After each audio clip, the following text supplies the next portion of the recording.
All right, good evening, everyone, in Boomer Sooner. It is Tuesday, October 1st, meaning we are officially in spooky season. Obligatory Sean hates Hocus Pocus. We'll get that out of the way now. So, I don't hate it. joining, It's just an overrated movie that some of you people think is good.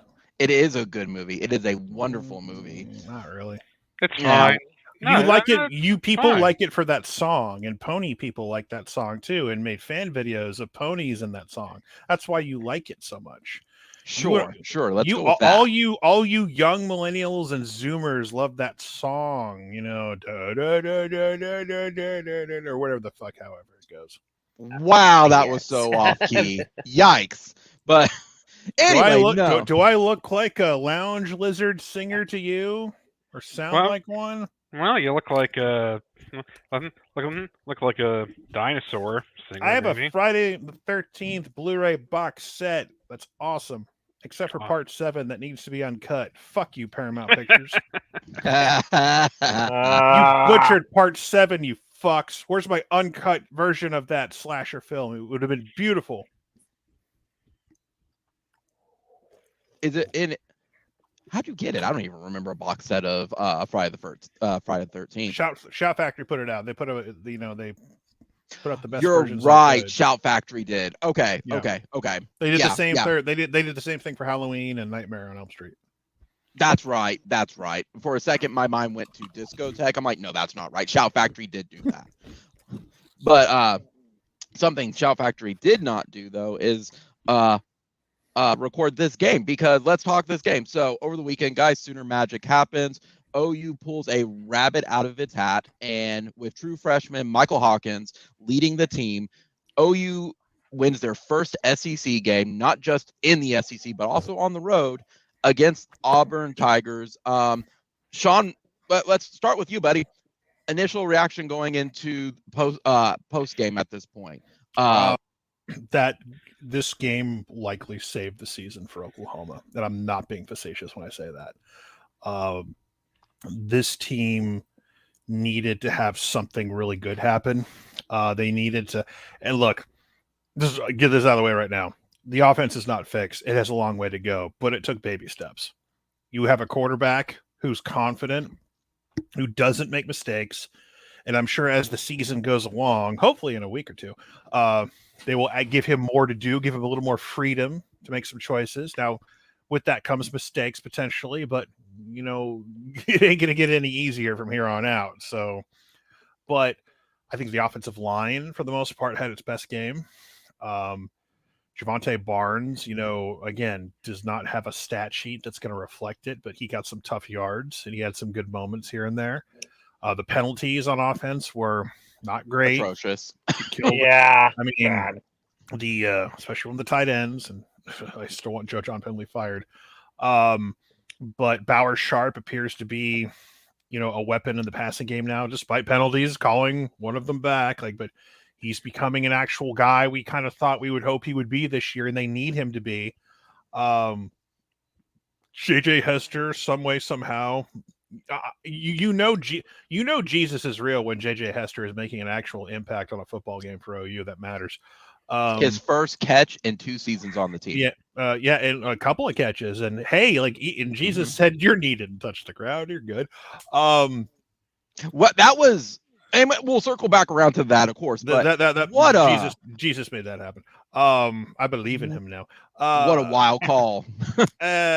And the defense, on the other hand, you know, started off really good, but then defense had the worst game of the year so far. It was, you know, they got gashed, and this is credit to Hugh Freeze, and he came up with an excellent game plan. But reason you hire Brent Venables is for plays that happened at the end of the game when he baited Peyton Thorne into that throw, and if Kip don't make that play, that's a touchdown for Auburn, by the way.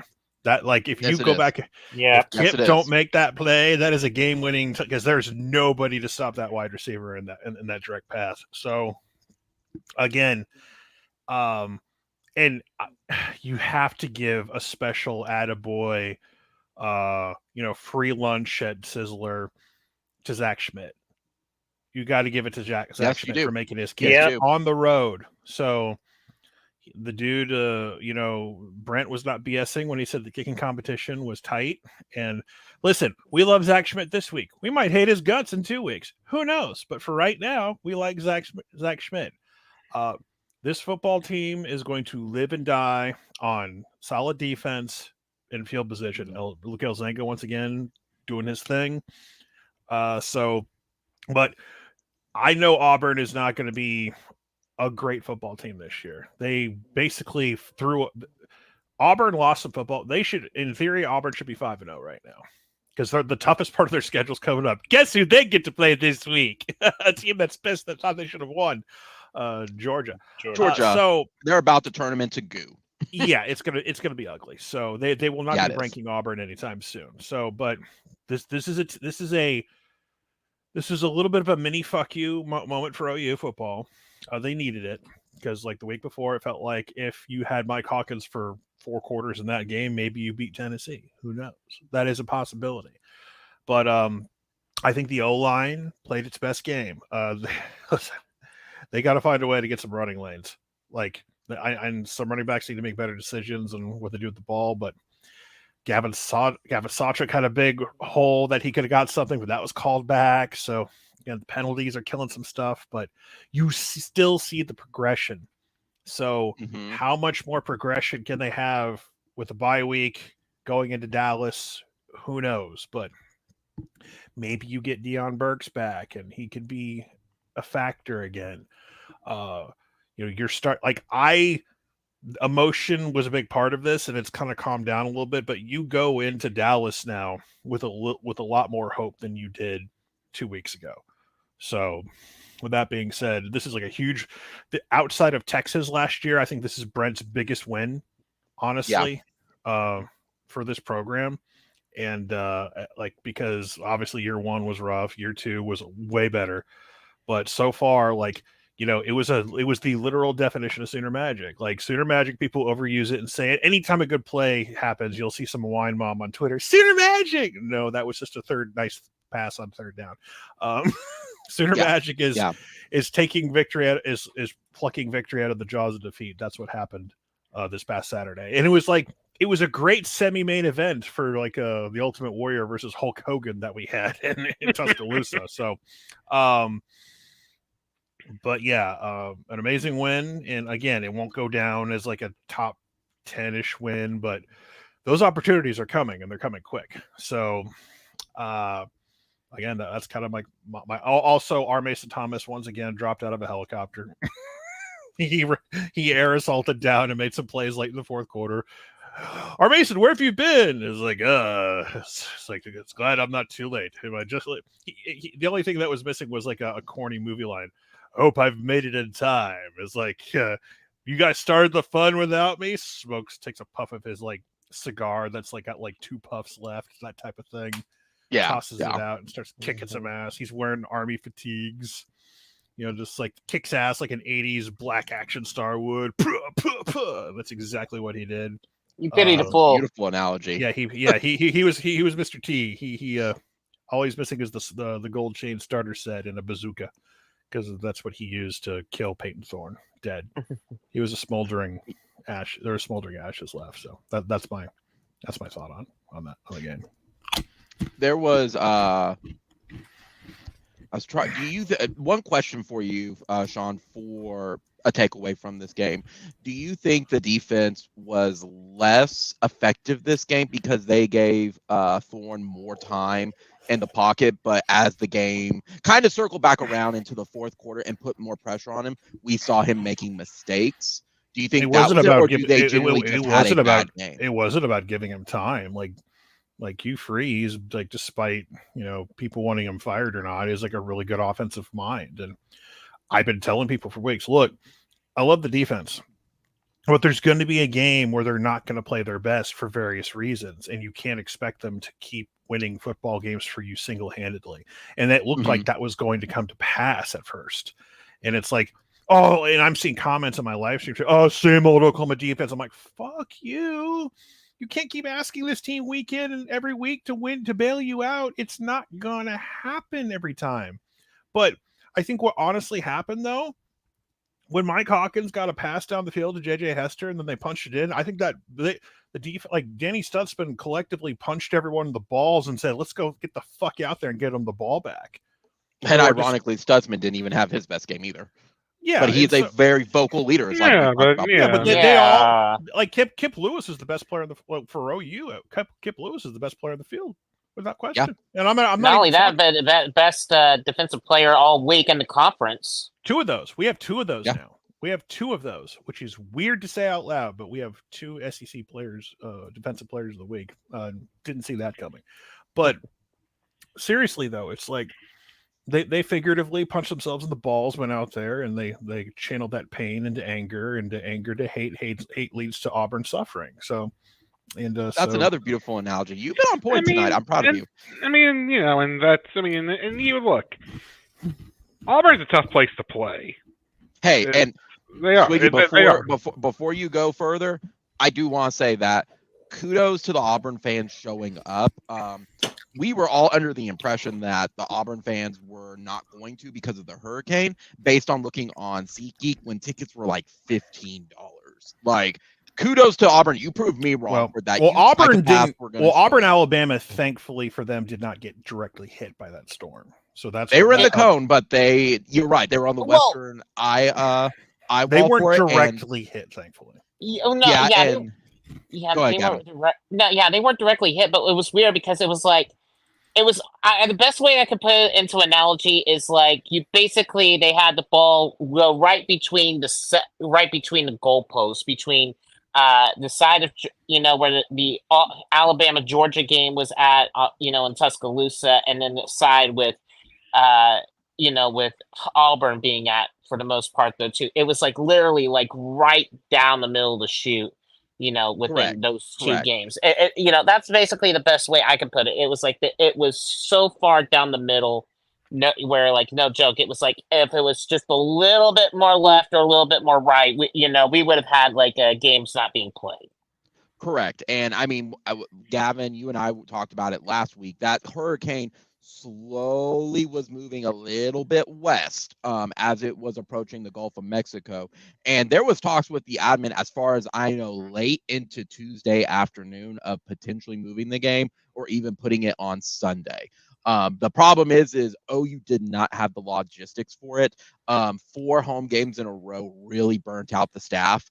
They didn't even know if they could have a skeleton crew, let alone get concessions or anything ready to go at that point. How did they handle the payout, like what they did with Tulane and everything? We kind of knew once Wednesday hit, like noon, they had to make or break that call, and they did not. So, but again, kudos to them for that. They were definitely in talks with the National Weather Service. Definitely, I don't think it needs to be said for it, but definitely thinking about all the people in North Carolina, East Tennessee, definitely Florida, like that was a hard-hitting hurricane. We're just getting first kind of pictures from the area now that cell service is starting to pick back up. Guys, they got hit pretty hard. But regardless, definitely if you have extra funds, if you have the ability to share the info, donate those links out to people. They need all the help they can get over there. This was a rough hurricane, especially when it made a run basically within the last 4 hours to try to be a very low-end Category 5. But for tornado people watching this, you all know doesn't matter if it's a strong EF5 or a weak one. It's still an EF5. So, but going back to the game and everything at this point, yeah, the Auburn fans showed up. They were very, very loud. They were very supportive up until the very end, where they wanted to absolutely kill Thorne for throwing that back-breaking pick 6 at that. Well, you know what? That's what you get. That's what you get when your fucking cheerleaders backflip into one of our players as the whole team is running out into the field. You fucks.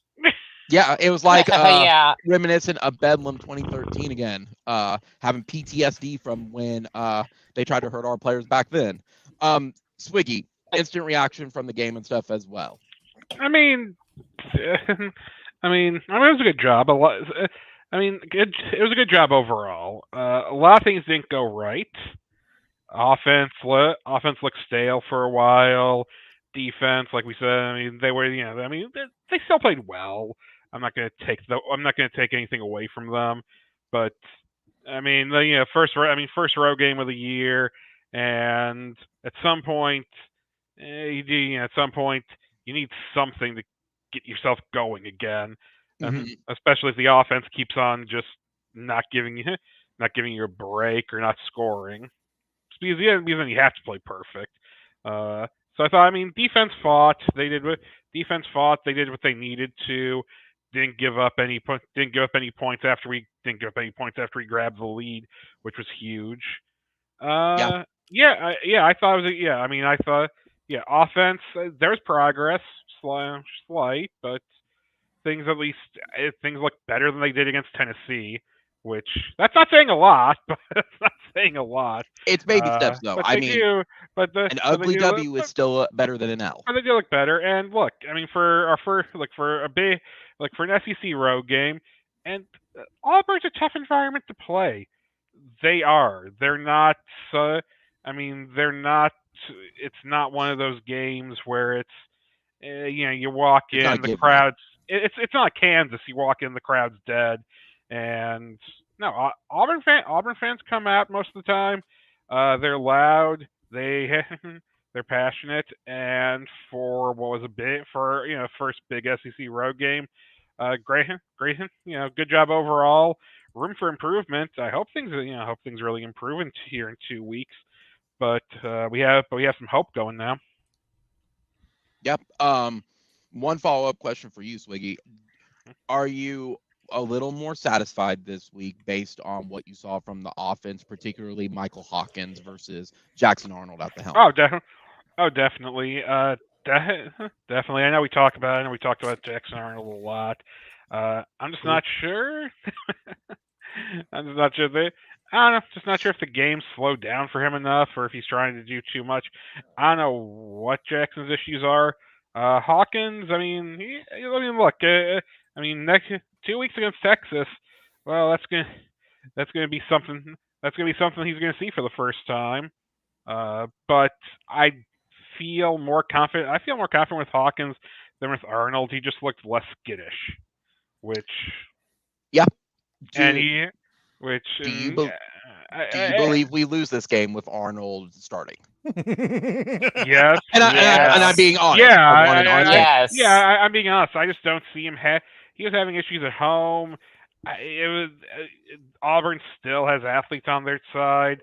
He just looks skittish, and it's just sometimes it takes time for the game to slow down, and sometimes it never slows down for certain. Sometimes it never slows down for certain guys, and you end up playing at Sam Houston State. I hope that doesn't happen to him. I wish him well, but just seeing Hawkins versus Arnold. Hawkins just looks like he has more confidence.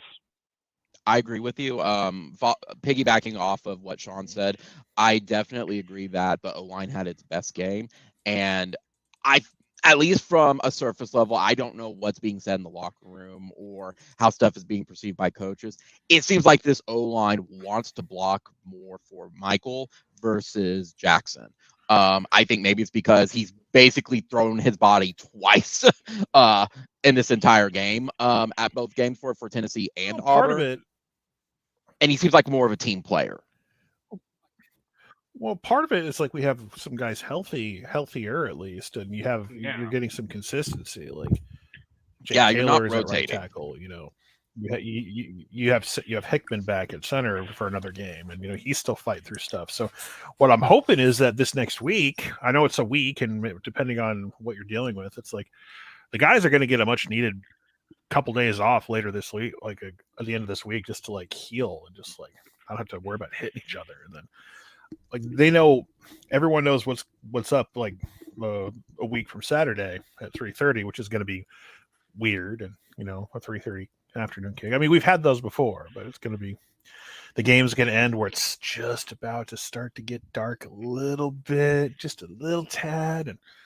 But those games are also fun too. Oh, I've been to one. I've been to one when it ended. I have too. Like so it's I know what that feeling is like, but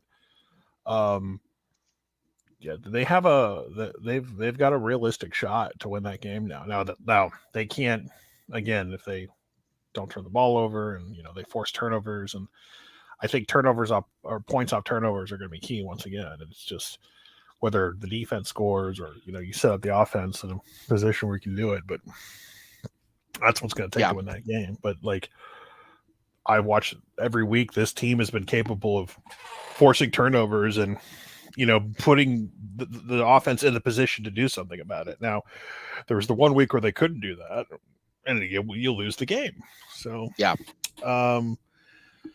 It's going on the road, getting your first W.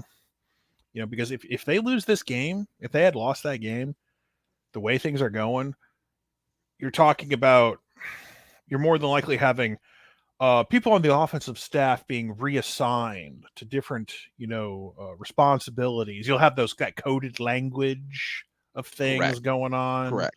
You start to worry about recruiting again. And then you have the real conversation, guys, are they going to make a bowl game? That conversation becomes it's real. a domino effect. Correct. Yes. Yeah, but now you're 4-1. You feel like going into your rivalry game, which you can call Texas the number 1, number 2 team all you want, but they're good. based on they're a competent football team that has yet to be punched in the mouth, and that's true. They have not yet. They have not been tested. We beat Michigan. Congratulations, Michigan's not the Michigan of last year. Any grown up will tell you that. It's a solid win. I'm not going to take that away from them. When our game was going on, well, that's a whole other topic. But while our game was going on, they were playing Mississippi State. They were fucking around, and Jeff Lebby finding out. Well, not even finding out, because Mississippi State has no players. They have one decent transfer wide receiver, but and they're playing with a backup quarterback. And I think Jeff Lebby has a shot to be a really solid head coach, because he coached a hell of a football game in a loss. I know the final score was 35-13, but keeping an eye on that football game, I'm like, Jeff Lebby is keeping them in this game. He didn't have the horses or the firepower to win. Texas was never in danger of losing, but Texas was lethargic. They mailed it in. They looked like a team that did not give a shit. They looked like a team that hadn't been challenged. And I hope they bring that mentality and that body language into Dallas, because their fans certainly think that about us. Their loudest and most obnoxious fans think they're just going to walk in and whoop us. So good. I'm glad they think that, because they're in for a rude fucking awakening, because I truly believe this football team is going to shock some people. Now, look, Oklahoma still might lose that football game. They probably will lose that football game. But if they want Texas fans who say they want a revenge game where they're going to take a belt to us and they're just going to beat our ass, I'm going to tell them that's not going to happen. I'm going to tell them the same thing. I'm going to tell them the same thing I told Tennessee fans. Tennessee fans we're going to win 42-10. Bitch, if you think you might win that football game, you might win it 42-10. Same thing I'm going to tell Texas It's going to be correct. And I think it's going to be a situation here in 2 weeks where if we do lose, it's going to be maybe a touchdown, maybe 10 points, but they're going to beat the snot out of Texas. And I don't think Texas will be ready for Georgia. So again, they got to play Georgia the week after us. So correct. It's my dream scenario was that everyone would talk about the Georgia game. Like, oh, Texas and Georgia were undefeated. There's part of me that kind of wish Georgia had won, but I'm glad they lost for other reasons. Same. But if Burks gets back healthy, which I think Brent expects Burks and Tatum to be back. He hopes they'll both be back. He expects them to be back. Let me put it that way. Let me put a period on that. Anyone else? My understanding was that Tatum is expected to be back, but Burks may not be till after OU Texas. That's the understanding that I have from it, because Parker Thune based on little reports. Parker Thune said some things, and I take anything Parker Thune says with a giant grain of salt. So, and that's very. Listen. We're gonna listen next Wednesday. We're gonna play the SEC availability report game for the rest of the week, Wednesday, Thursday, Friday. So we'll know before the game, likely. Exactly. Very briefly, but before we continue on, Gavin, did you also have any instant reactions from the game as well? Anything that Sean and Swiggy haven't brought up? One thing I did notice is that and this is something that I kind of noticed though too, was as much as the good valid points though that they've made with theirs, I noticed with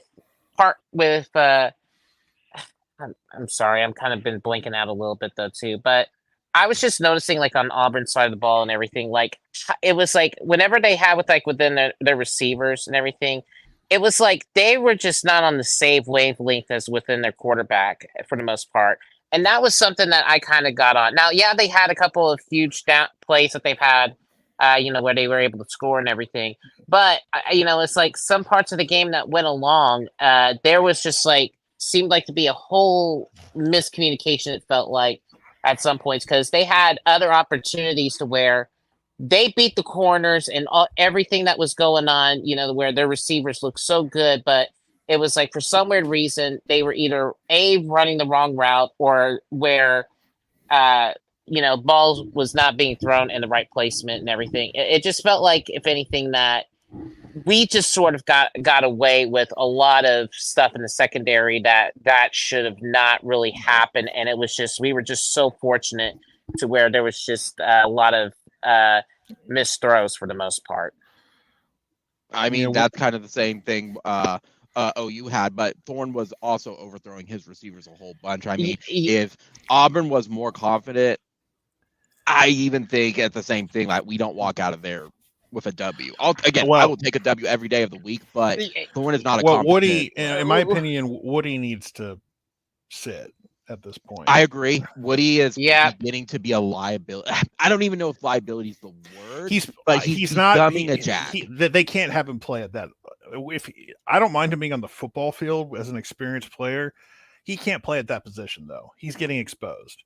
And with the do you think he might be as a cheetah maybe, or do you want to have him somewhere else? I wouldn't have him as a cheetah. They are trying to have him play that. They're trying to play him. They're trying to play him that where Dolby was, and Dolby, like missing Dolby is going to kill us at some point. But I think with the emergence of Eli Bowen, just like being an instant baller is like a godsend for this team. And Eli Bowen's going to play more and more as the season progresses. And I'm calling it right now. Eli Bowen is going to make a big play in Dallas. I don't know if it's going to. Eli Bowen's going to make a big play in Dallas. I can just sense that shit.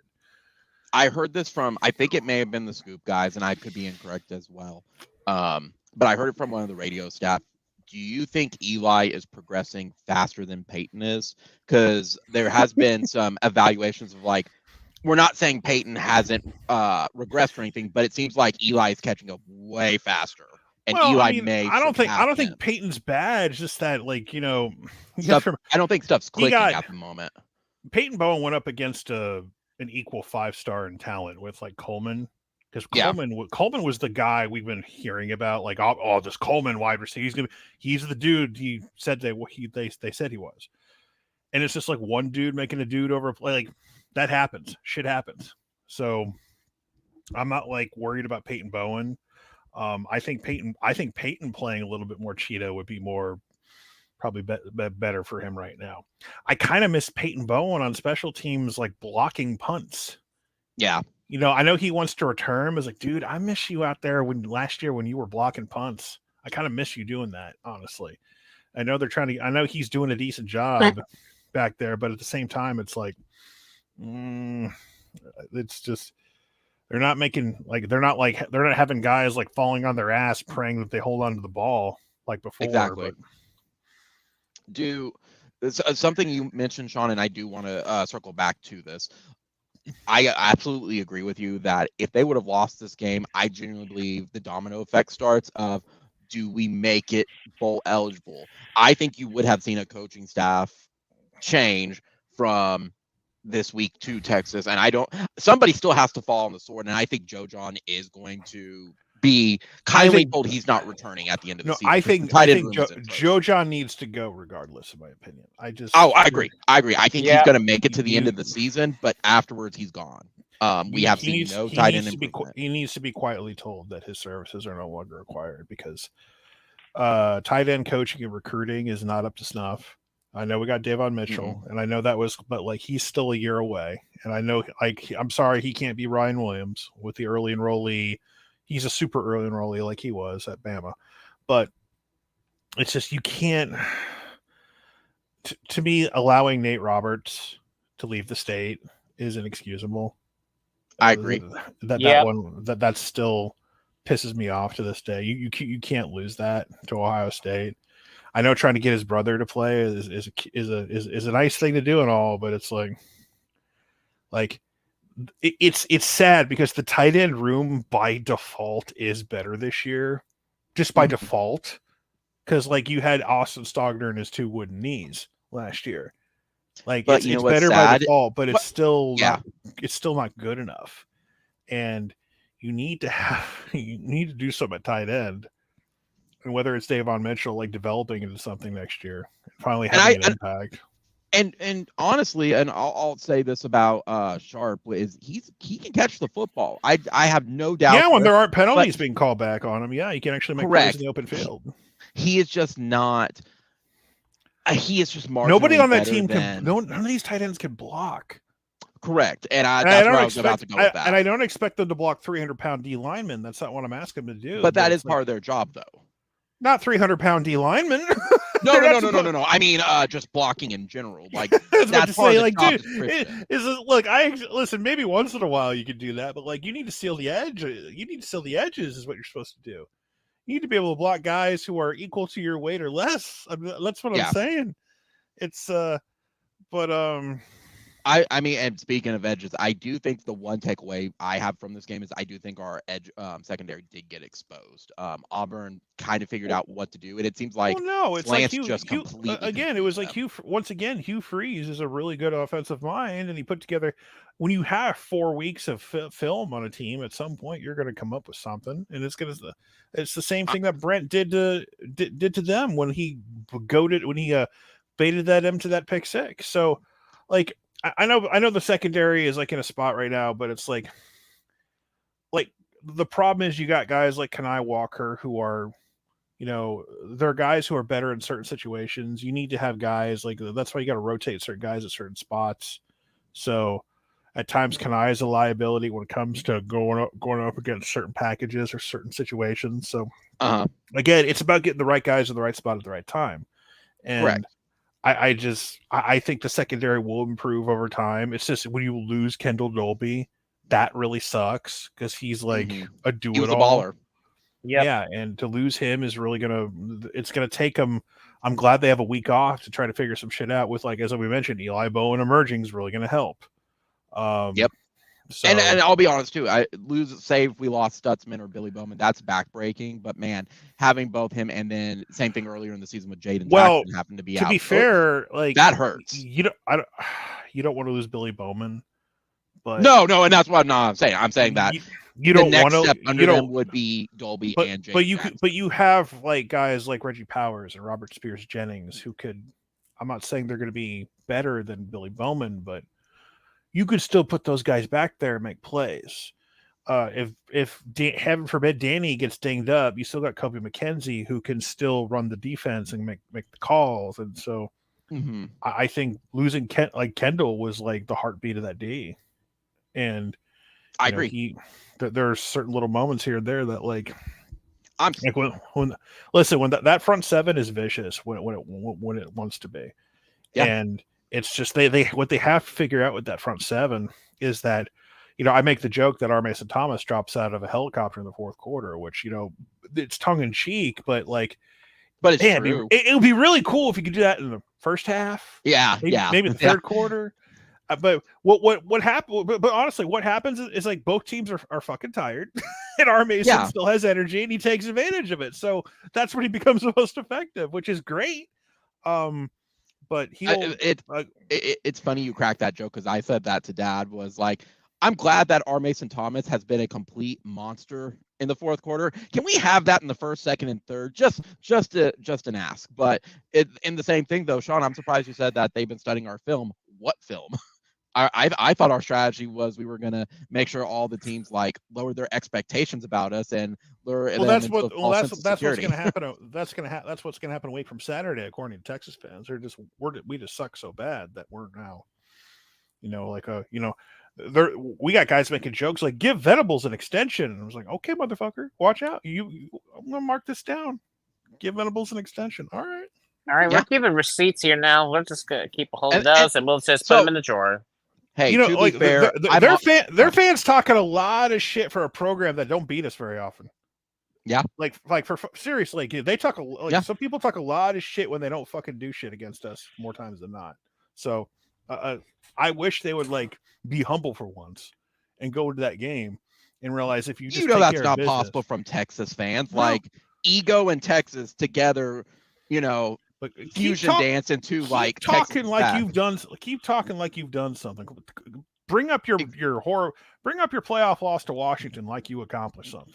Go ahead. Hey! They did accomplish something.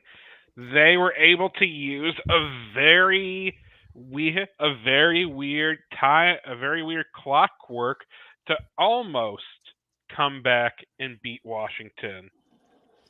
What have you done? What have you done, Sean? Yeah, they needed Washington's star running back to get hurt. Yeah, like stop the clock. So they had that shot. Yeah, I mean, Texas. Look, Texas is tough. I'm not gonna lie and say. Oh no, it's gonna be a fist fight. Be. That game is guaranteed to be a fist fight. It's not gonna be easy. Well, that's why I laughed when the line came out. I'm like, if that's easy money, bet the under. That's 16.5. 16 spread. Bet the under. Oh, I'm taking the points on that for Oklahoma. I'll take the points every day. Yeah, that's easy. I told Dad, hey, you want to go get an easy vacation, early Christmas presents? Because this is easy money. And I don't bet. And even I'm going, take the points, please. Take it, bet it in. I do want to address Bishop's question. Was Gavin Sawchuk a disappointment for the season? I'll go ahead and say no. Yes, but I think it's because you mean this year? Yes, for this year. I don't blame Gavin Sawchuk. You know what? Our offensive line has been fucking in turmoil. No one can run the football. No one can, honestly. So I think it's to but I also think the O-line is also... I'm not blaming Gavin Sawchuk. Like, no one can run. No. Like, who the hell has run the football effectively on this team? Like, we're just now putting together an O-line that's like maybe consistent for the first. That's serviceable. And Gavin Sawchuk had a big run that got called back because of a penalty in the Auburn game. So I'm not holding. I understand that Gavin Sawchuk isn't. Gavin Sawchuk needs certain things to go his way for him to be effective, but the O-line has to block better too. So So I agree with you on that. It's not like Javonte Barnes is like killing it, and Gavin Sawchuk is just on the struggle bus. Again, no one is like breaking out in the running back room right now. So the O-line can't run block worth shit. That's a fact. I don't care what kind of running back you are. You're gonna struggle when you have an O-line like that. I think both things can be true as well, that Gavin has regressed a little bit. I disagree. But again, it's what you said about the O-line, and we've seen that even up to Auburn is they're daring the quarterback to throw because they don't have confidence that Hawkins, Jackson, whoever, or our receivers will be able to catch it. So they're stacking everybody at the box, which is going to minimize running back impact. I know that's a football one-on-one, but it's true. But I also think on the flip side of it, looking at the game, you're going to see Sawchuk is not seeing the lanes or even little bits and pieces. Nobody Tatum is. Or Barnes. I would say Barnes and Tatum are, but I don't think Sawchuk is himself. But I understand there's more components than it. Does he suck? No. Is it the O-line? I think the O-line's not tailored to his running style versus Tatum and let's bring this back up in a couple weeks because if there's one thing Texas fan is complaining about is they can't stop the run. So maybe, just maybe, this is a recipe for success if we can start running the football because they apparently can't stop the run. Like they don't have those same two hosses up the middle like they did last year. So correct. Perhaps, maybe this interior of this O-line, which, good Lord, I and many others thought was going to be the strength of this O-line. Oh, it has not been because Beachy's been somewhat of a disappointment. Hickman's been hurt and he's still battling stuff, and then you got Heath Ozeda got benched, so they got with the O-line, with credit to the O-line of keep in mind injuries. I think that's the biggest thing, and not being able to set them into different positions. Do you think the O-line is it's what you said, a disappointment? Would you even go stronger words on it and say like a lot of those guys we just evaluated? There's a lot of guys that there's a lot of misevaluations when it comes to this roster on the O-line. and they're going to have to hit the portal again. Like Mm-hmm. Michael Fasusi and Ryan Foje are going to have every opportunity to play next year, and like whether they're ready or not, like they will have every opportunity to get that too deep. Hell, Fasusi might start the way things are going. I'm not joking when I say that. If Fasusi comes into spring and is the best guy, they'll play his ass. It's a lot to ask of a true freshman, a tackle, but if he lives up to the 5-star billing, they'll play his ass because they'll have to. Andrew Babaloa still has yet to make a decision, and he's still like twiddling his thumbs. So if you're holding out hope for him, but like, wasn't he supposed to make a decision earlier? Honestly, at that point, I drop a bag for Babaloa right now if he still is like, here, you like the relationships with all the coaches. Here's a bag of money. Yeah, I like your school too. And then OU gives him a fat-free Frogurt, and he goes to Michigan or something. Yeah. The Sean, you were the maniacs joke. God damn it. Anyway, so you were the first also to bring it up, and I do want to talk about a little bit about the Texas game as well.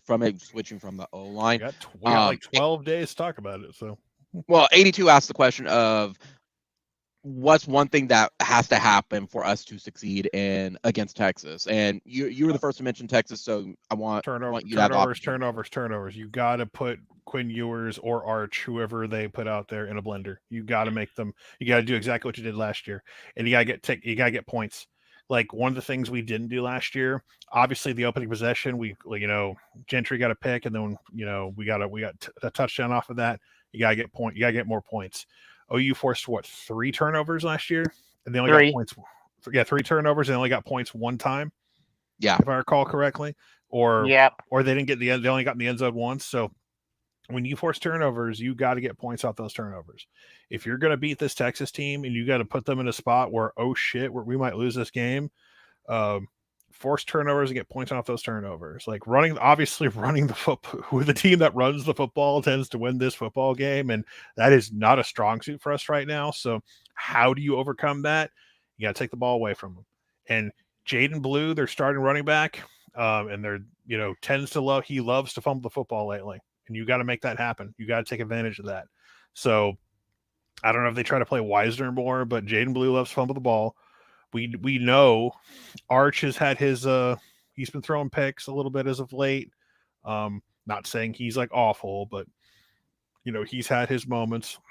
So you can, like, Texas has had some weird, dumbfounded moments that are like, well, what are you doing? Why are you doing this? Like, Sark took points off the board. He had a field goal. He went for it on 4th and 3, and then he didn't get it.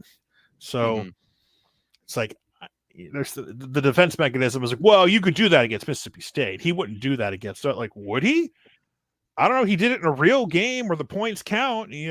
Everything matters. So it's just, if you can get Sark into getting nervous, that's when you can attack and really go after this team. If Sark gets his back against the wall, that's when he gets stupid.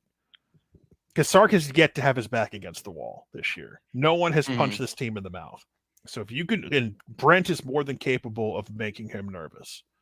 So that's why I feel like OU has a fighting chance to win this game. And if they find a way to win this game, they will never hear the end of it from me. Oh my God, they will never hear the end of it. So turnovers definitely. You got to force turnovers. What is one for you that to be the difference in this game? What is, in addition to turnovers, what is the one that you would focus on? I would say, honestly, like we kind of mentioned about with the rushing on the defense, the running defense lately for Texas. That's been it's not been that good lately, honestly. I think if anything, if we could find our way with this offensive line for God knows just basically be able to run the ball, a little bit. I'm not saying get like over 200 yards, but like if you can get like over, get about 80, 90 yards and everything with including Michael Hawkins and everything, I would just say, if anything, being able to run the ball, because usually basically kind of keep it to where you keep it balanced for the most part, even using Michael Hawkins, within the quarterback run. I think Mhm. it would definitely be the most part because I think having Hawkins as that dual threat, to where you have to worry about his arm and his legs, that will definitely be a point to where it's like you have to basically kind of do a pick your poison sort of approach. So, awesome, Swiggy. What is one thing for you? Same thing. Same question. I mean, if we have a as long as we have a functional offense, we'll have a shot. If we end up, yeah, It's true. I mean, you're not wrong. that's the most I know it's the most basic. If you have a functional offense, you have a shot. But like, but if this, if we're still running at if we haven't, if the offense doesn't do enough, doesn't grow enough from the Auburn game, then I mean, turnovers will matter, but we have to get, like Sean said, we have to capitalize on them. But if the offense can't move the ball, we can keep it close for a half. But if the offense doesn't get some sustained drives together and run the ball, it's not going to matter. It's not going to matter really. This game, honestly, it feels like it could turn into the 2009 game, the 2009 game. It feels like when Brian Jackson picked off Colt, and Colt was the only person in his way from the end zone. He tackled. There was a fumble, and then everything. But it's like, but we got the ball back. I'm just like, I was sitting in the stands, and I saw Brian Jackson. I was like, oh my god, go! Like, granted, there's still a lot of time left in the fourth quarter. But man, if Brian Jackson took that to the house, there's a part of me that believes we win that football game that day. I agree with you. And it's just the way things were going. And Bradford got hurt again. And that was the last we saw Sam. And Landry Jones isn't forcing the ball because he had to pass the football. Maybe you can't just hand the ball to DeMarco. The O-line couldn't do much. It was just... It was rough.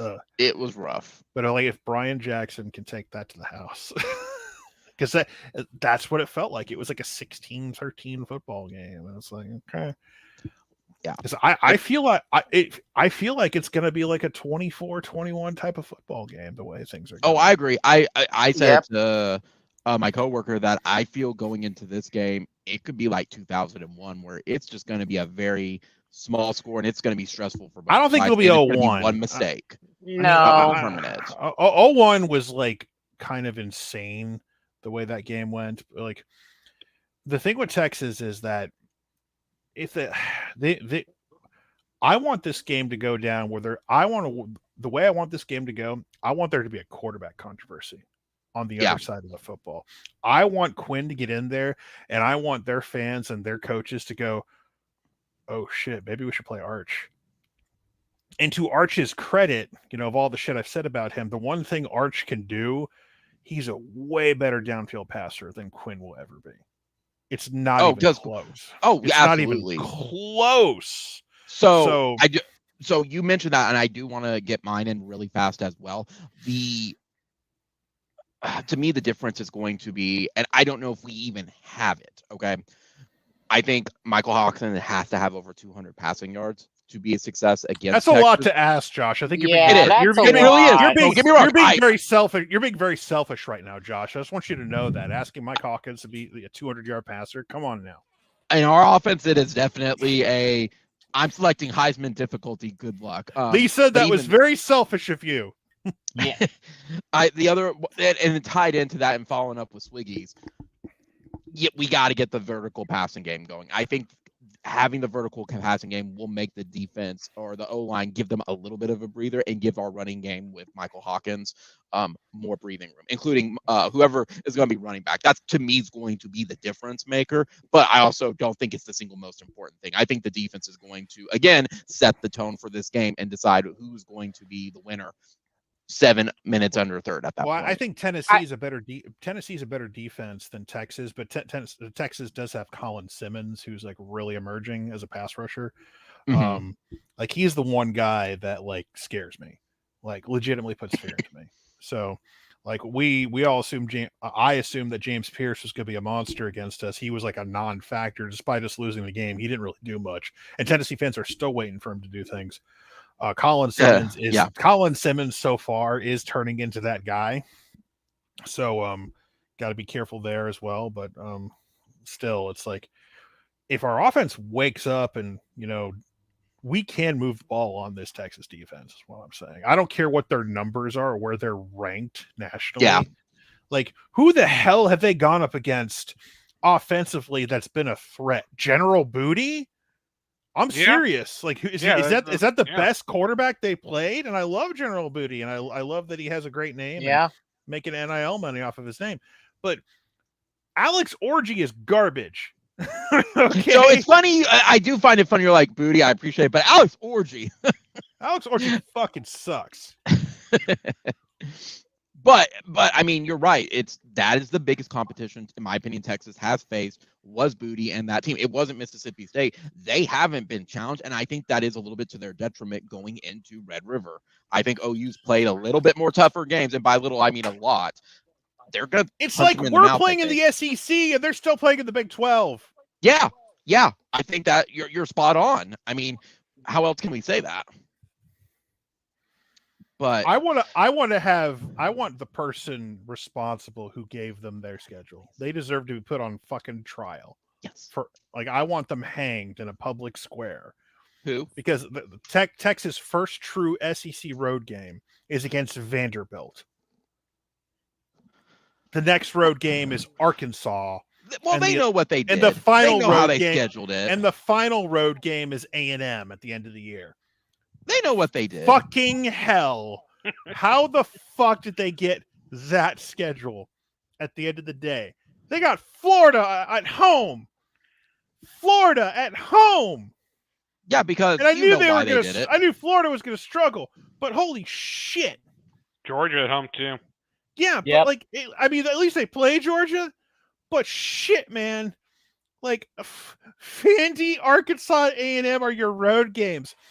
Fucking Kentucky at home. At least Kentucky gives you hope that they might punch them in the mouth a little bit.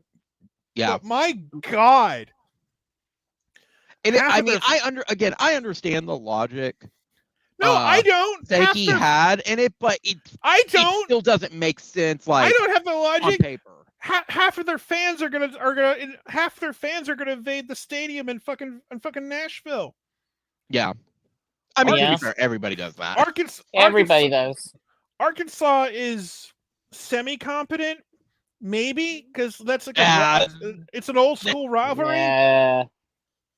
Arkansas is 3-2. Like, give them credit. The Aggies are well, they're not undefeated. They lost to Notre Dame, but they're undefeated in conference play, and it's just like, I don't know. I'm just like, really? You couldn't have flipped Vandy for something else? You couldn't, like, look at our schedule, look at theirs. You couldn't give us Vanderbilt and give them, like, I don't know, Ole Miss or Mizzou? No. I don't know. It's a fucking joke of a schedule. A fucking joke. Yeah, I mean, honestly, we got the toughest schedule, I think, out of any SEC team. Florida's schedule. The Florida Gators, the South Carolina Gamecocks, the Georgia Bulldogs, and the Alabama Crimson Tide would have a word with you.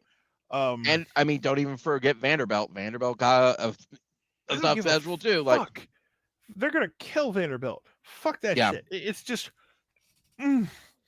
I'm gonna have a conversation with some people about this at some point, and we're gonna. It's like, but still, it's like you couldn't. Like I said, I understand the theory on paper. Like, hey, this team has been bad. We don't want to throw you to the wolves. This team is good. These are going to be good games, but there needed to be a lot better balance. But then again, you could have sent their asses to Baton Rouge.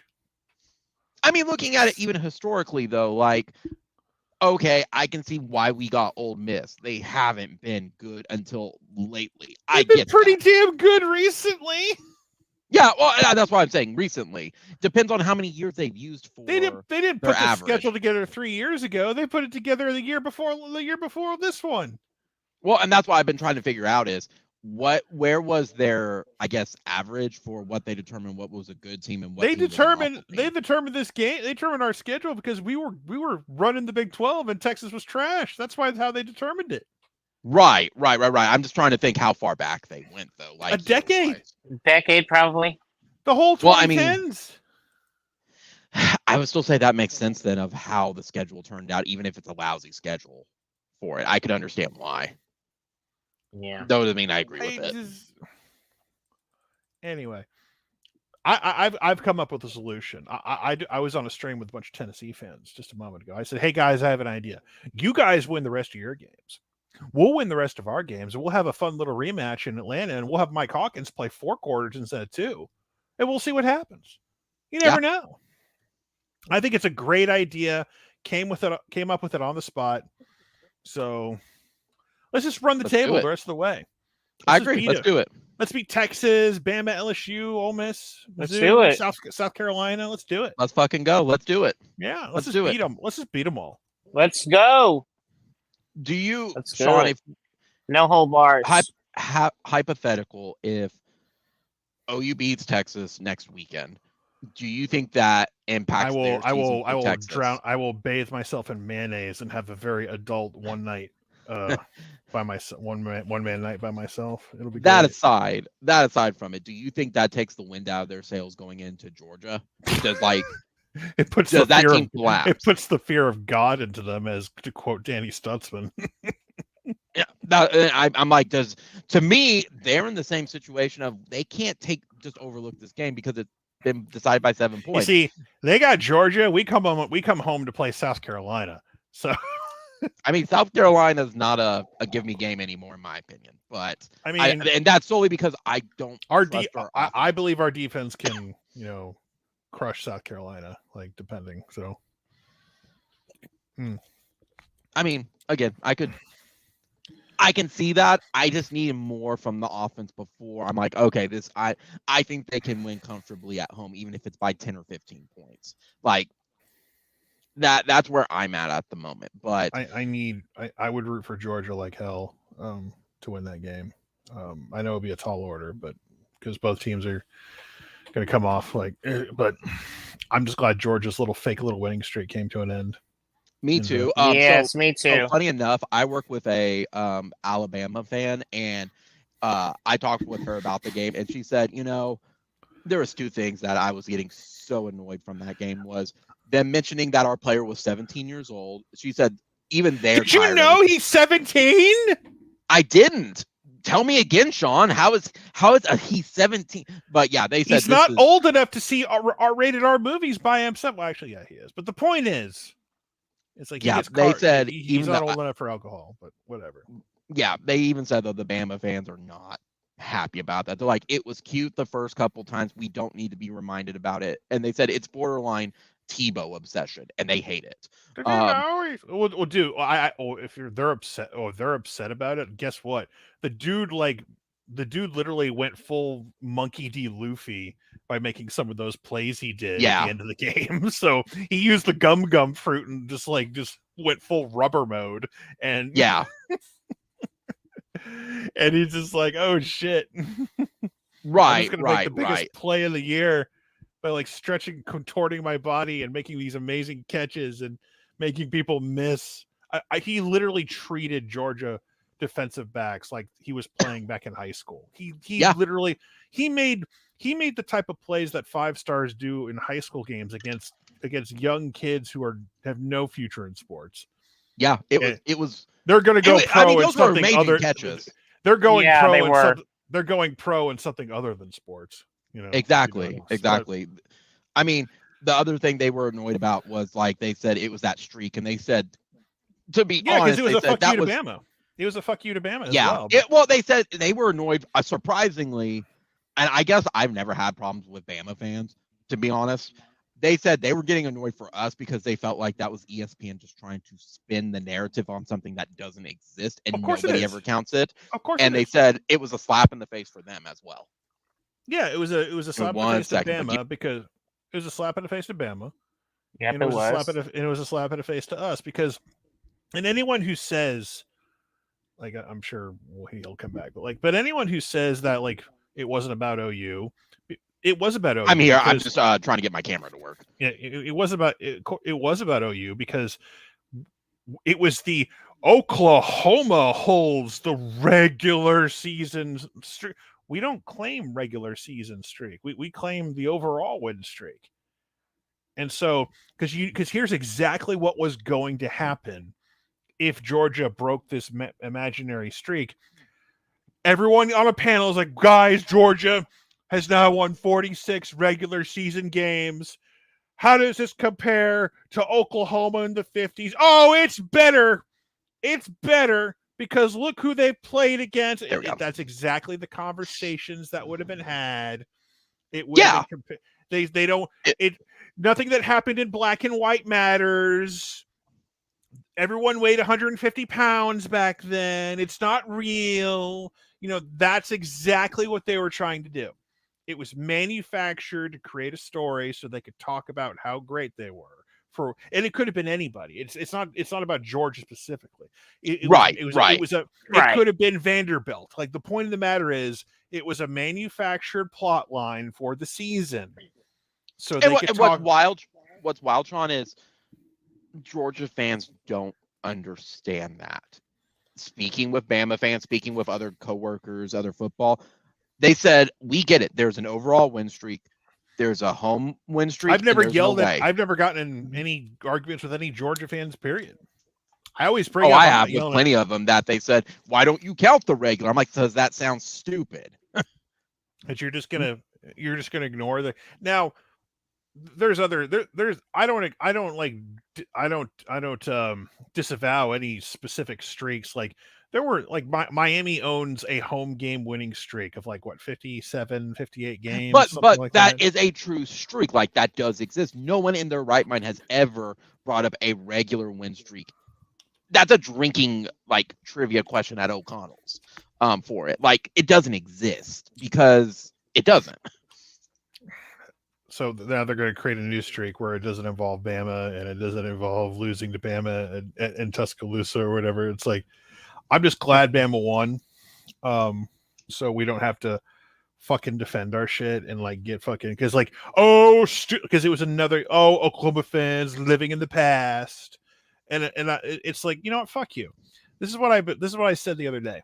I was like, all these blue blood teams, we have a lot of similar, national titles, Heismans, All-Americans, NFL draft picks, all that shit.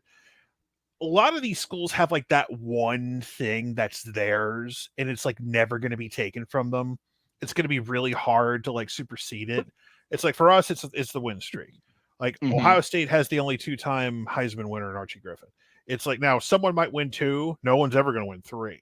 That would be insane. I mean, Tebow almost won too, so that's a very valid point. Yeah, whatever. That was never going to happen. It would have been a play-in, but he was close. Voters do not want to give it to the same guy twice. They really don't. They hate that shit. Fair or whether it's fair or not. I think it's inevitable just because of the freshman vote, where the Heisman's usually didn't give it out to freshmen. I think the point of the matter is Michigan's got who's got the most wins? It's either Michigan or somebody Michigan. else. Michigan's got the most wins. So there are things that belong to you that are going to be very difficult to overtake. And so it's So I open it as it does piss me off. Fuck you. I hope this streak stays intact forever. Now, records are meant to be broken. Don't get me wrong. But when you do that shit, when you minimize it and you just literally are just what's the phrase, where you're just tainting you're devaluing it. You're devaluing. That's the word. You're devaluing it, and it's because you knew that was going to happen. It's when I saw Oklahoma at 45, I'm like, oh my god, here we fucking go. We're going to have to play this fucking game, because OU fans get their panties in a wad if anyone breaks 30. Oh my god, Clemson's gonna break our streak. Fuck you. The closest one was USC. And they had a legitimate, if they would have gotten over Texas, I think Miami got close. I say Miami got I'm sorry, Miami. You're right. It was Miami. I'm sorry. Miami and SC got to the mid 30s. Yeah. So if USC had beaten Texas in the greatest college game ever played, if they had won that game, then There was a decent shot that would have happened, but I mean, if Miami hadn't lost to Ohio State and they continued their dominance in 03, who knows? But anyway, all these a lot of schools have the one thing that's theirs, and for us, that's it. There are teams that have more national titles. There are teams that have we have the most conference titles, I guess, but those are things that'll ebb and flow. There's the Heismans and everything. Yeah, we're NFL draft. We're in the Heisman race with SC, Ohio State, Notre Dame, but to this day, we hold that streak sacred, and it's going to be very difficult to actually win 47 or 48 games in a row. It's with more games and everything that we have. You have to run the table, go through the playoff. You have to do that 2 or 3 years in a row. Assuming you start at the beginning of a season, win. Correct. You're going to have to go 16-0, 16-0, 16-0. Yep. Seriously. It's serious. Yeah. No, you're right. Yeah. It'll take 3 straight years of doing that. Good fucking luck. Yeah. And if they do, give it to them at that point. Yeah. If you do it, I can't bitch. But when you try to say, well, the losses to Bama, they don't count. Fuck you. It's no different than the people who already try to discredit it anyway. I've seen several Bama and Notre Dame fans try to discredit the 47 because you didn't play in bowl games every year. That's not our fault, guys. That's how the conferences had it. I don't see Notre Dame playing until the 70s. Bowl games were always are always they only matter to the fans when they care about them. So bowl games didn't matter when my team lost and we're still national champions, but they matter when my team needed to win one and we got a national title out of it. It's I always hated that shit. We claimed 1950 and lose it. We lost to Kentucky in the Sugar. So our first national title was a bowl loss, even though we won. Did you know they claimed that national title? Of course they do. Oh, yeah. Michigan State claims a mid-50s title that we claim. So it's there are no rules. It's like the Wild Wild West when it comes to that shit. But for Michigan, even though they're fucking cheaters, they're recognized as the national champ last year because they won the playoff, even though they probably shouldn't have been there to begin with. But correct. I digress. The point of the matter is that just celebrate a real win streak, not this made up regular season win streak. And it's one thing if they had done it, but they were counting down like it was a thing. Yeah, they were. It's one thing because they had the literal schedule up each game that was all right, here it comes, guys. If they make it over Bama. If it was an afterthought, if it was just a thing that said, hey, they've won 40 regular season games in a row, and then they move on to the next topic, great. But they were counting down like it was going to be a thing. Oh my God, this sacred record they potentially could break. Fuck you. If it was just an offhand comment, Fowler was talking about it in the fourth quarter. Can they keep this winning streak alive? Fuck you, Chris Fowler. Fuck you. Yeah. It's the same thing that's been bugging me about. Fucking eyes when I heard him scream that. Fuck. Well, and in the same respect, it's the same. Why I got annoyed at Bama fans as well, who are like, "Why are we playing this game? Both of us are going to be in the playoff anyway." There's reasons to play the game, guys. We prefer the old system where the entire season was a playoff game and elimination. That was a shitty system. That's the fact of the matter. It was a very shitty system. Well, we don't want to play Georgia 3 times. Tough. Suck it up. Play the game 3 times. Because I'm going to tell you, outside of you guys, everybody else has absolutely enjoyed watching that game on Saturday. Bama coming out and they're eating the dogs, and then Bama or Georgia completely adjusted at halftime and almost stole it from Bama. Almost did. And everybody enjoyed that. Bama didn't, and Georgia may have not, but I would love to see them rematch. It'd be a great game. Yeah. That's where the talking heads annoy me too, Sean and Gavin, is the narrative with it, but we're past it. That's what matters.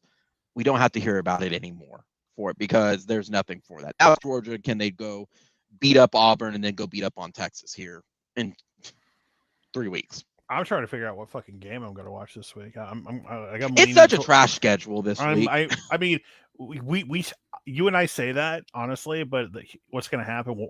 There's going to be a game or two that like goes sideways. Like watch Auburn give Georgia a game or some bullshit. You know what I mean?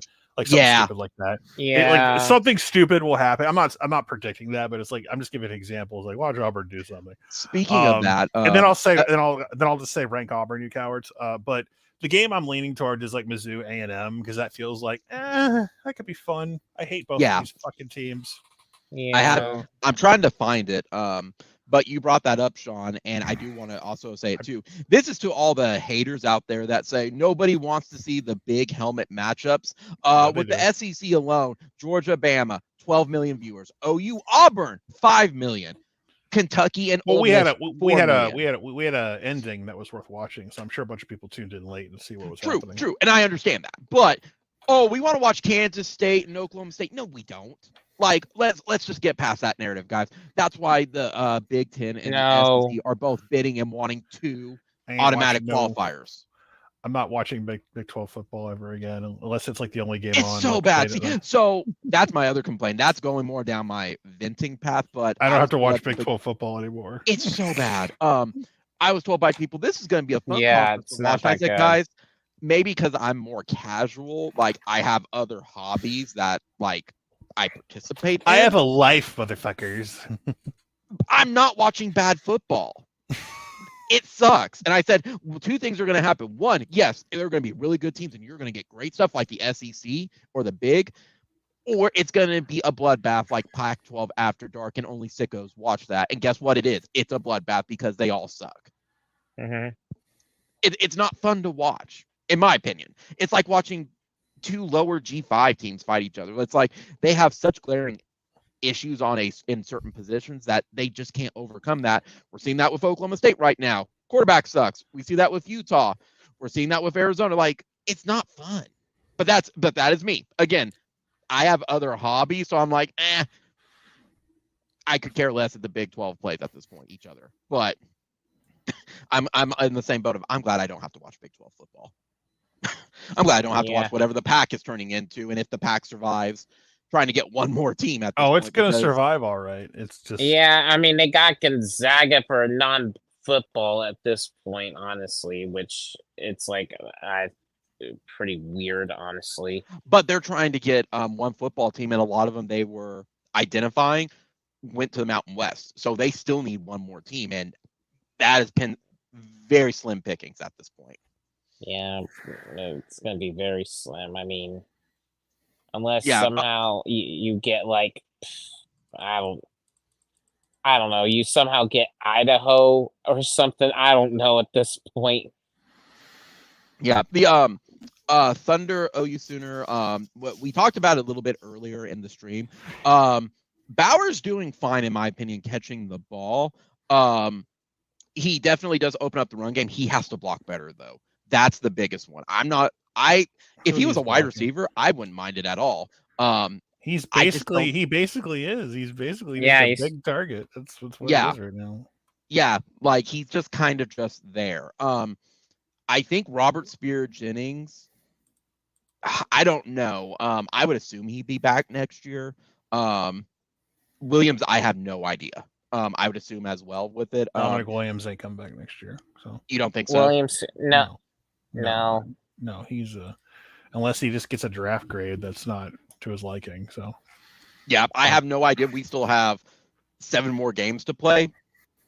I have no idea. Robert Spears, I'm on the fence about. I think if he keeps playing as he is, he'll be gone. If he plays as he is now. I don't think Robert Spears Jennings is leaving early. Well, I mean, he's just finally emerged too. That's why. Robert Spears Jennings ain't on no draft board. I'm just I think by the end of the season he could be if he plays exactly like that. He don't have enough on film, I did. No, he doesn't. Fair, and that's valid. I'm thinking a little bit of I'm not sure, but yeah. Dominic Williams, we knew what we were getting. He was 1 year and done. So that's fair. The answer, but to circle back to the games and stuff with it, yeah, there's probably going to be there's probably games that will surprise us for it, but there's still very slim pickings. I think it's everybody's getting ready for the following weekend when it's like from sun up to sundown. It's good game after good game after good game. It's like the best weekend of college football in years. I would even say, yeah, in years. I can't think of a moment where it's like even with OU's one loss, it's still going to be a big OU Texas. Who plays in the evening for that game? Oh, Ohio State and Oregon. That's going to be a great game. And then there's a morning game as well. That's a great slate, and it's really good. That's almost like the trivia question as well for it. But I'm looking forward to it. This weekend's just kind of let's just get through the week. I feel like we needed this bye week just like our field needed the bye week. Eventually we'll get some guys back. Sean, to follow up on that as well, is there guys that you don't think are going to make it to OU Texas that they're going to need another week before they're back on the field? I don't know, man. Like, you and I are going to be watching the availability report a week from tomorrow, like everyone else. So we're 8 days away from finding an initial thoughts on how things are going to look for Dallas. So do you think Ewers is going to be available? Oh yeah, like if Ewers is healthy, they're going to play him. Okay. Which again, like take advantage of that. If like because make them rethink their quarterback choices. Seriously, like I think put Quinn out there. If he can't hit the deep ball, they'll be calling for Arch and make him rethink things and just do what you. It's gonna be a tough football game, but Yep. Like all this shit, like Brent will start to get the recognition he deserves. Now he'll still need to like do better when it comes to hiring coaches and developing an offense because you don't want to develop into the anti-Lincoln Riley. Which is basically being Iowa at this point. You don't want to be red Iowa, basically. You don't want to do that. Yeah, we don't want to be that. We were borderline red Iowa, but like people were trying to tell me this defense we have is elite. I'm like, no, I love my defense, but it's not elite. Like two things can be true. Like this OU defense is not elite. It is respectable in the SEC enough where they say we have to take. You can't can't give up you can't give up the yardage you gave against Auburn and be elite. Sorry, because in order to be in that category, you have to shut down everything. You have to be like, we don't shut down. No one is. Game. It's not about points. You're just not going to move the ball on us. Period. Ever. Like it has to be that good. To me, it reminds me of Bama, what they did in that first half against Georgia. It has to be that, and that was impressive. I'm talking like those early, like 2011, 2012 Bama teams where they just like, you ain't scoring. Yeah. Yeah, stonewall defense and really vanilla offense. Well, not even the vanilla offense. It's just the fact that if you can just shut teams down completely, if you have two elite NFL corners who can shut down your wideouts, you have guys who can seal the edge, you have like monsters on the inside at 3 technique who can just like run stuff you. There's nothing you run matters. It's like you're done for. No, we're not there yet, but we're way, way, way better than we've ever been in a long time. So absolutely. And again, we are still developing though. Like again, I hold the defense where they are great and people are respecting the defense. The offense is another matter entirely. And it's going to take time to change that narrative. Replacing some of our 3 technique guys next year is going to be a challenge, but it's correct. That is going to be, it's we still got to make it through this year. And hey, we still have Danny and we still have Billy through the rest of the year. And then it's kind of next, to me, that's where it's like the stars just don't align as much, but we also have a different schedule next year. Tennessee's not going to be as good. Auburn is not going to be as good. I don't expect Auburn to have Hugh Freeze as their head coach either. So it's going to be a wild monster. But to both of y'all's point as well, looking at the SEC slate, if there is something that does give me confidence, the teams that I thought was like, oh, they're going to run over us just because we don't have offense, I am more confident against Ole Miss. I'm not going to say we're going to beat them, but I'm more confident going into that game now. Let's go to Dallas first. How about we do right. that? And I'm not going to Dallas. downplay. Dallas is important first, but based on what I saw, I get what you're saying, and I have like long-term excitement for that game too. But it's like can't get too far ahead, Josh. We can't. You're allowed to go, but I'm just like, let's go to Dallas first. Let's do that. I'm being realistic. Yeah. Like, you have to have an offense or they're going to lose. Because look, anyway, we got to stay healthy, and yeah, we could go to Oxford and like shut some shit down, and like, hey, what did Mark Stoops do against that team? And like take a page out of that playbook. Yeah, because that's a possibility. Tight end wheel routes. Oh God! Can you imagine us trying to run that shit tight end wheel routes with Bauer Sharp? Like that guy can actually work. Anyway, it's yeah. Let's wrap this up. What do you think? What do you say? Yeah, let's wrap this up. Sean, any final? It's a bye week. Besides watching games, anything on your mind for this week as well? Anything upcoming? You're gonna watch Deadpool and Wolverine on streaming? Oh, is that dropping on Disney Plus or whatever?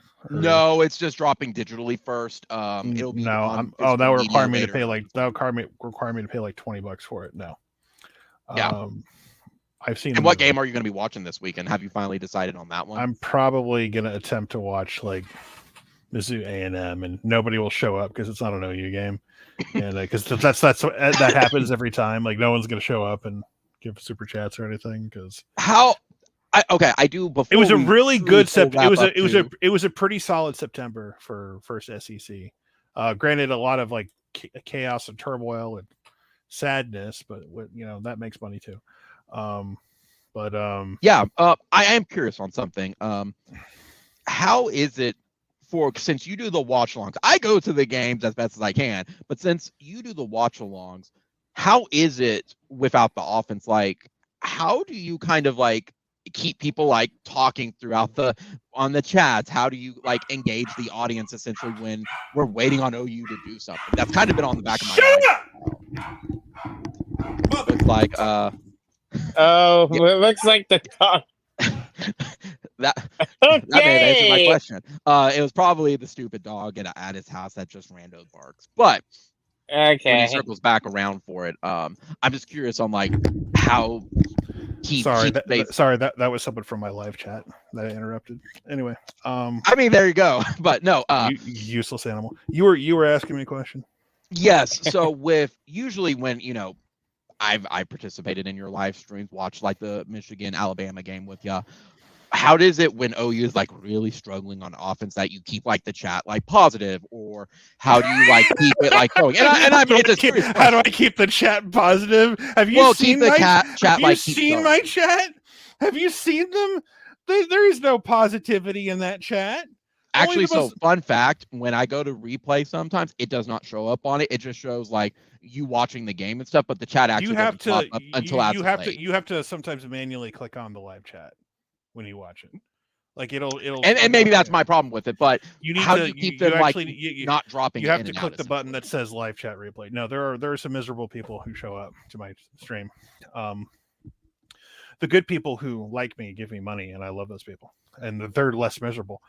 But there's the people who are miserable and don't contribute to the stream, and I hate those people sometimes. Some people who are miserable. There are some people who do give a small super chat even if they are miserable, but it sounds like you need moderators for your own live streams. I've had people volunteer, but I don't know people well enough to give them that power. So it's like, why don't you make me a moderator? Because like, all due respect, I don't know you. It's like, I mean, you might be a regular, but it's like I can't. You're just dude I know on the internet for the most part, and I don't trust you. All due respect. Like, I'm not going to just give you. I'm not giving you moderation powers. From a convention standpoint, I've heard that from cosplayers before. It's like, why don't you friend me on Facebook? Because I don't know you. Yeah, I don't have you through conventions, but not outside. Yeah, I have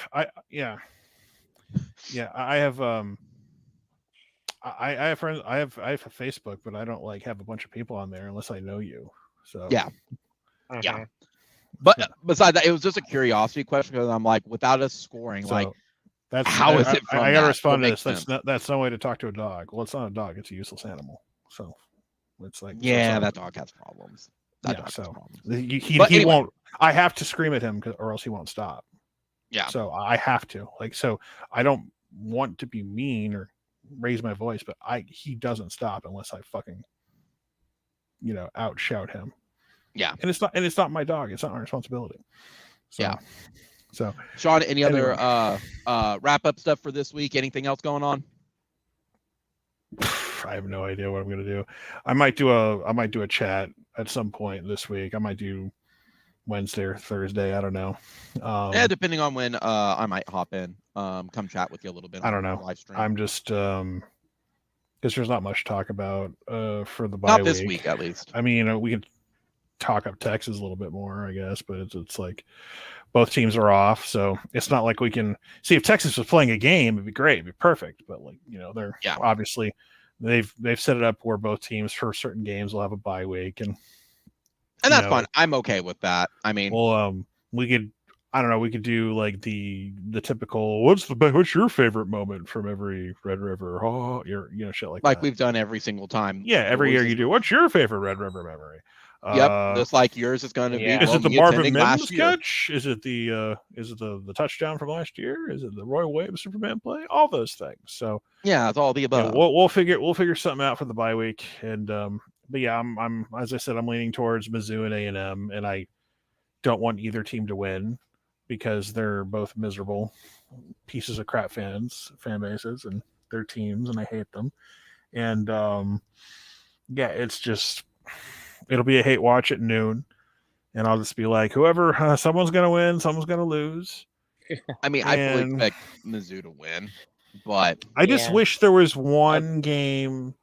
I wish there was one game that was like really of note, but like they're all just kind of. You're just kind of really a whole lot, really. Like maybe Iowa can do something with Ohio State type of game. I don't know, but there isn't that obvious game that everyone's gonna watch. But you want to know what I'm laughing? But you want to know what I'm laughing about more than anything is that they decided to do a college game day at Cal Berkeley. Who are they playing? Miami. Sure, why not? I mean, like. Do you know how early it is? Like, you're going to have to get for them to get up and watch, for college game day. They've done that shit before. Like, I mean, they have, but that is like probably the worst selection ever. I mean, look, let me guess, Big Dune's at Penn State, right? So, that's probably a great question. I actually do not know that. I mean, that's the noon kick. Is Penn State UCLA? I'm assuming so. It is. I just assume they're at Penn State. So, it would make sense that Big Noon kickoff would be at Penn State, considering Fox is airing that game. Yep, it's at Penn. Yep. Georgia Auburn. I'll watch. I'll watch. Yeah, you're right. You're right. I'll watch Georgia Auburn just because it's a rivalry game at 3:30 or whatever. Honestly, what the game that's sneaky good is Ole Miss and South Carolina. I don't know. Does South Carolina have their QB back yet, or no? Oh, that's a great question. Is Sellers going to play? I don't know. We'll probably know that. I don't know if he played. Like, let me look at their list. Did Sellers play? No, he didn't. It was Ashford who played. My big question, because Gavin, you did bring it up, and I do think it's valid. We know where Big Noon's going to be. I'm very curious to see what next week's college game day is going to be. If they're going to go to OU Texas, or if they're not going to OU Texas. There's no way. They're going to Ohio State, Oregon, without question.